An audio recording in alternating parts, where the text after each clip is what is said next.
Hi friends, அனைவருக்கும் வணக்கம். என் பேர் காயத்ரி. நான் ரொம்ப நாளாக காளான் வளர்க்கணுன்னு எனக்கு ரொம்ப ஆசை. அக்ரி சாந்தி சிவகுமார் அவங்க எனக்கு விதைகள் வாங்கி கொடுத்து இதெல்லாம் செய்கிறதுக்கு எனக்கு ரொம்ப ஊக்கப்படுத்தினாங்க. கிளியராக எல்லா டவுட்ஸையும் கிளாரிஃபை பண்ணாங்க. அதுக்கப்புறமா நான் இதை ஹார்வெஸ்ட் பண்ணி இன்றைக்கி இதை சமையல் பண்ணியிருக்கிறேன்.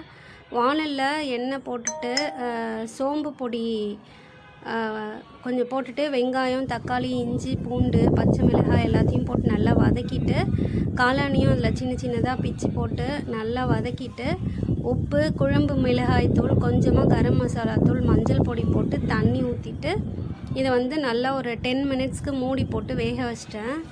சூப்பராக இருந்தது. சிக்கன் டேஸ்ட்லேயே சிக்கன் கிரேவி எப்படி இருக்குமோ அதே மாதிரி இருந்தது. என் ஹஸ்பண்ட் சாப்பிட்டு பார்த்துட்டு ஆட்டுக்குடல் மாதிரி இருக்குமா, நல்லாயிருக்கு அப்படின்னு சொன்னார். இதெல்லாம் இனிஷியேட் பண்ணுறதுக்கு எனக்கு சாந்தி சிவகுமார் ரொம்ப ஹெல்ப் பண்ணாங்க. தேங்க்ஸ்ப்பா, தேங்க்யூ வெரி மச். உங்களுடைய இந்த எளிமையான முறையில் நீங்கள் சொல்லி கொடுத்ததுனால தான் நான் வீட்டில் இதை செஞ்சேன்.